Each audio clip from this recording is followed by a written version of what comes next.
बाईपणाची कहाणी।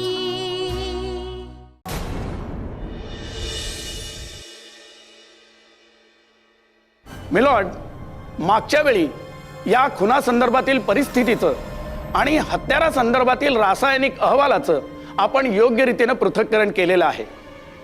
याच हत्यारानं वसुधा मोहिते यांनी हा खून केलेला आहे हे कोर्टासमोर आलेल्या सर्व पुराव्यांवरून आपण सरळ सरळ सिद्ध करू शकतो।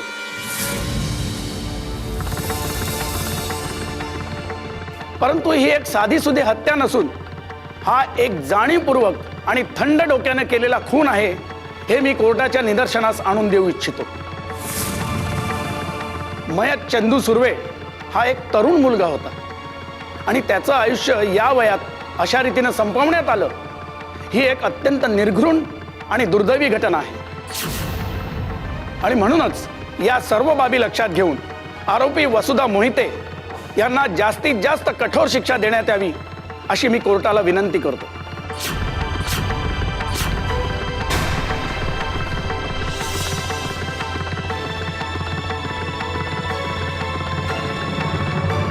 वसुधा मोहिते, तुम्ही वकील घेण्याचं नाकारलं आहे, परंतु तुमच्यावरील आरोपांविषयी तुम्हाला काही सांगायचं आहे का? किंवा त्या संदर्भात काही बोलायचं असेल तर तुम्ही बोलू शकता।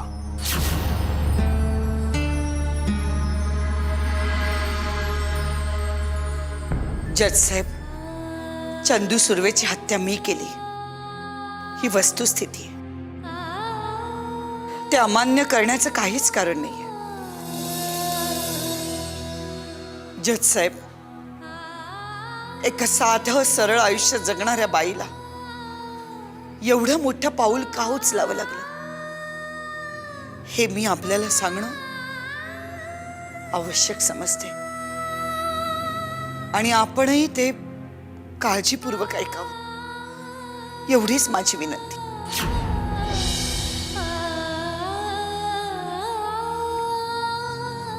त्या दिवशी मी बाहेरगावी निघाले होते। मला सोडायला उमेश म्हणजे माझा मुलगा माझ्याबरोबर आला होता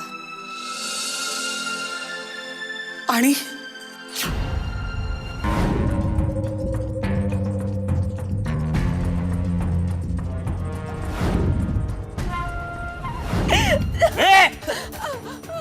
एक पाऊल पण पुढे असेल तर याद राख। ए वासुदा, चल चालते होतो।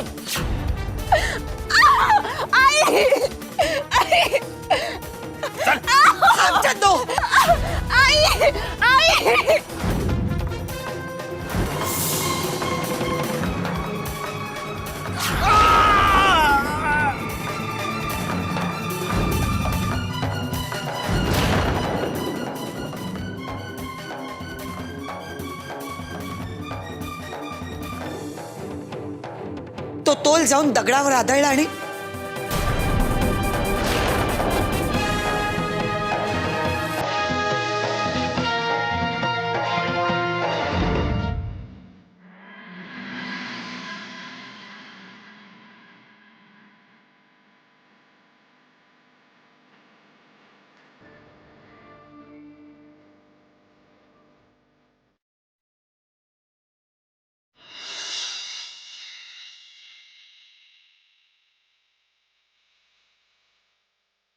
जसे त्याची हत्या झाली हे मी स्वतःहून पोलिसांना कळवलं। मनुष्यवधासाठी दिलेली शिक्षा मी भोगायला तयार आहे।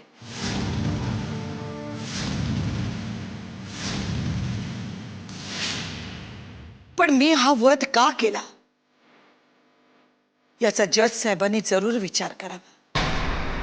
आपल्या डोळ्यासमोर आपल्या मुलीच्या अब्रूवर कोणी घाला घालत असेल तर कुठली आई गप्प बसेल?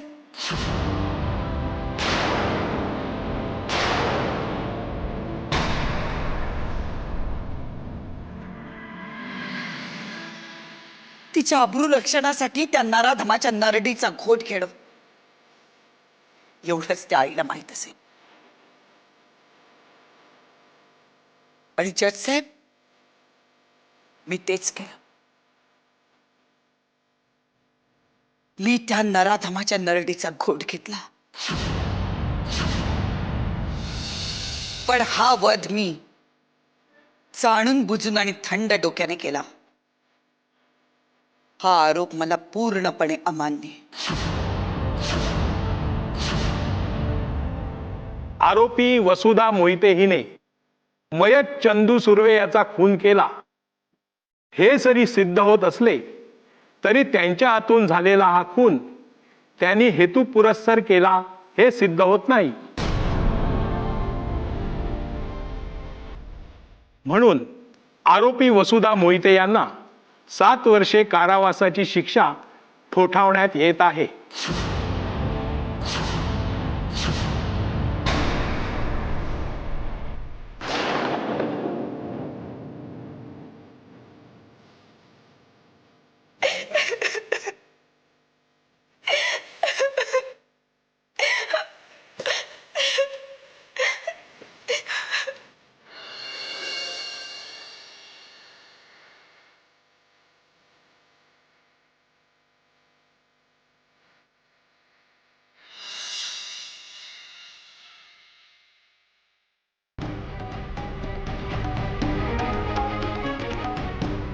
आई आई भवानी वसुधाला वाचव. ती ती बघ वसुधा. आई तिला वाचव. ए आई वसुधा वसुधा. बाबा काय होतंय? हा बाबा बाबा आईची आठवण येते का? हा बाबा.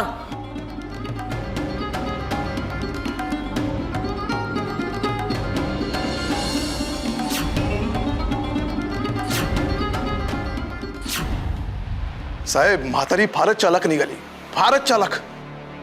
अगोदर कुणाबद्दल ब्र काढला नाही, कोर्टात तिने स्वतःची बाजू अशी काय मांडली, त्यामुळे आपलाच डाव फसला.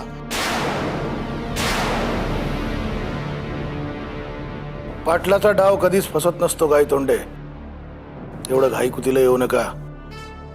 तुमचं काम तुम्ही व्यवस्थित केलंय. केलंय ना केलंय ना मग.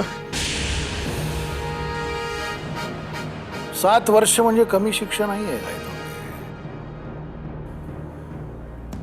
7 वर्षामध्ये ती जिवंत बाहेर येईल असं काही नियम नाही. कारण जेलमध्ये अनेक दुर्घटना होतात, ऍक्सिडेंट्स होतात. कधी कैद्यांची मारामारी होते, कधी इलेक्ट्रिकचा शॉक लागतो. अनेक दुर्घटना काही होऊ शकतात, आहे की नाही? हो तेही खरंच. थोडक्यात काय म्हणजे आम्ही आमचं काम केलंय. वसुधा मोहितेला जेलमध्ये टाकलं. त्यामुळे तुम्ही जे काय देणार होतात ते. उत्तमराव, ह्या बैलाला त्याची बॅग देऊन टाका. हा नाही म्हटलं, गायतोंडेंना त्यांची बॅग द्या.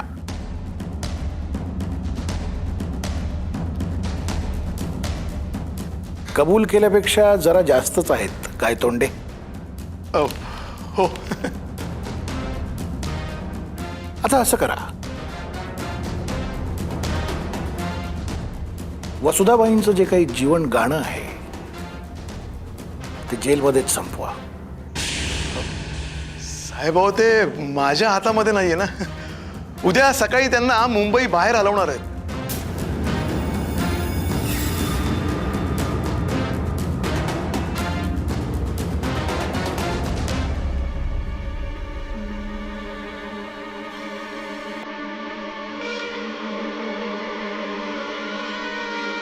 कुठे?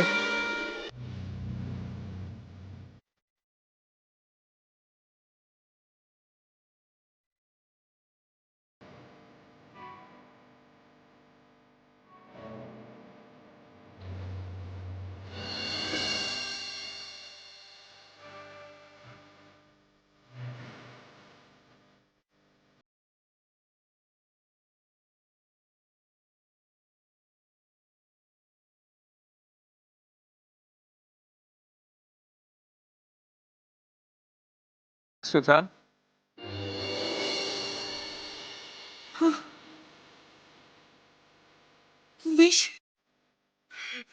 आई अगं, तुला इथे शिक्षा सुनावली जात होती आणि तिथे बाबा त्याला काही माहित नसताना कळत नसताना देवीचा धावा करत होते. वसुदाला वाचव, वसुदाला वाचव असं ओरडत होते. म्हणून त्याला इथे घेऊन आलो.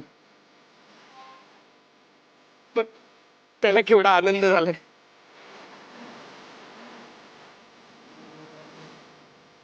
उमेश, या अंतरीच्या खुणा असतात या. त्याला शब्दही लागत नाहीत आणि माहितीचं जंजाळ आहे. तिकडची वेदना तिथे आणि तिकडची वेदना इथे. क्षणार्धात पोचते. उमेश, मी नाही आता इथे. आता सगळी जबाबदारी तुझ्यावर आहे रे. काळजी करू नकोस आई. निर्धास्त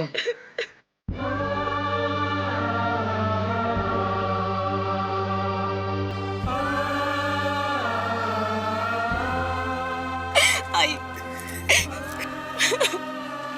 माझ्यासाठी तू काही बोलू नकोस.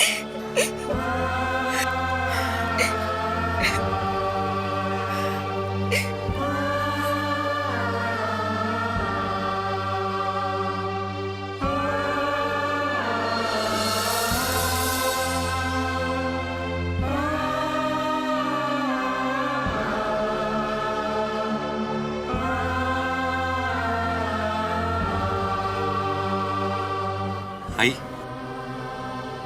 तुम्ही संपदाची अजिबात काळजी करू नका. मला खात्री आहे त्याची. एकमेकांना अशीच साथ द्या नेहमी.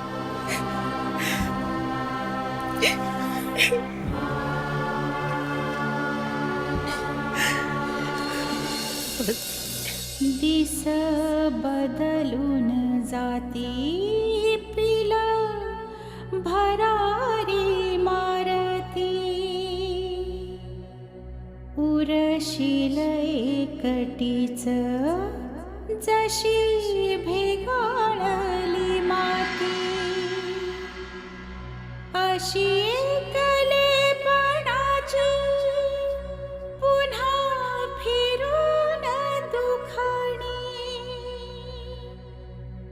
एका मंगळसूत्रात गुंतुनी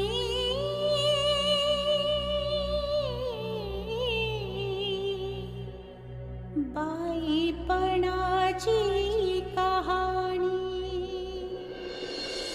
गावात थंडी खूप छान. हो, तुझं नीट होतंय ना सगळं ऑफिसमध्ये?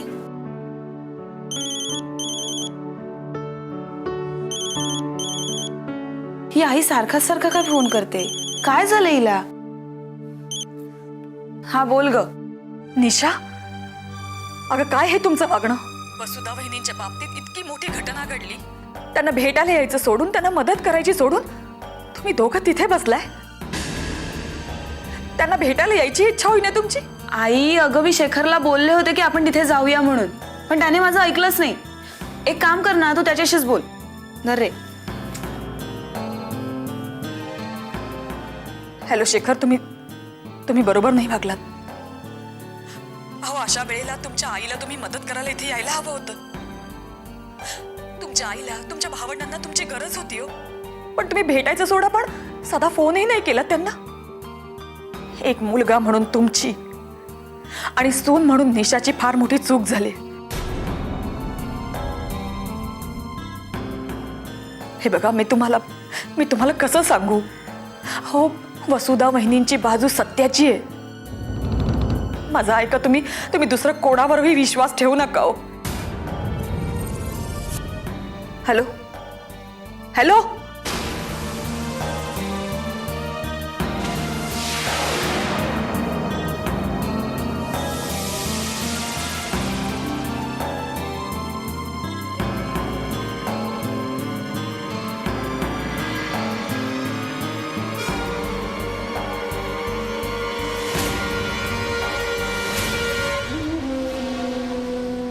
काय झालं? आता कळलं कोणाचा कोणावर विश्वास आहे?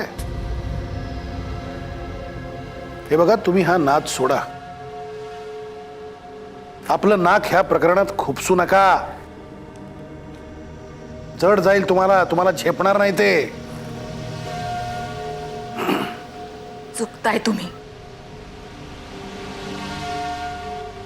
फार मोठं पाप करताय. एका आईला तिच्या मुलांपासून तोडताय. या पापाची शिक्षा तुम्हाला इथेच भोगावी लागणार आहे. सुटका नाहीये याच्यापासून. कसं सांगू मी तुम्हाला? का सांगू? अजिबात सांगू नका. आणि सुखात कोण आहे? हो, सुखात कोण आहे आणि भोगतंय कोण? वसुधा मोहिते.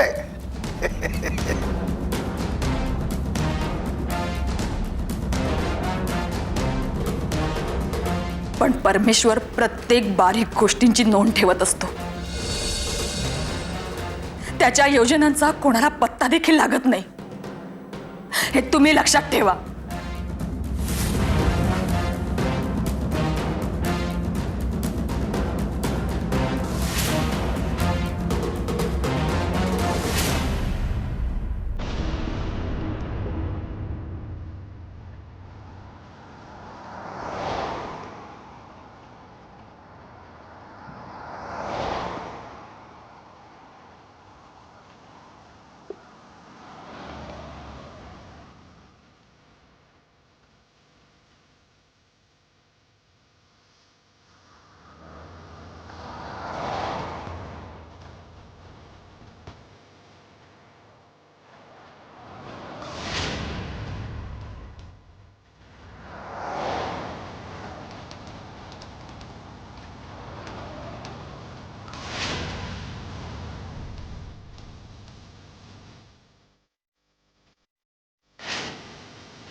आपल्याला ठाऊकच आहे की ग्रामसभा ही ग्रामपंचायतीच्या कारभारात किती महत्त्वाची आहे आणि पंचायत राज ही संकल्पना जोरकसपणे राबवली गेली पाहिजे असा पक्षश्रेष्ठींचा आदेश आहे.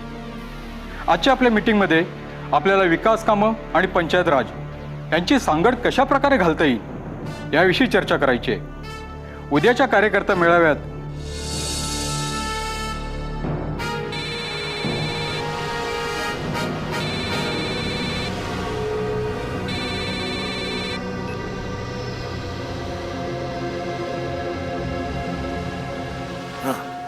वाचा, पुढे वाचा. कुठलाही मुद्दा सुटता कामा नये. वाचा. उद्याच्या कार्यकर्ता मेळाव्यात ठोस पावलं उचलण्याबाबत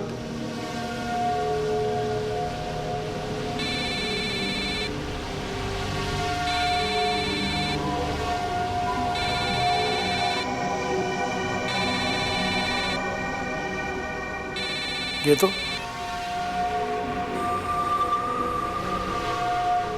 हॅलो साहेब, वसुधा मोहितेंचं जीवन कार्य संपलंय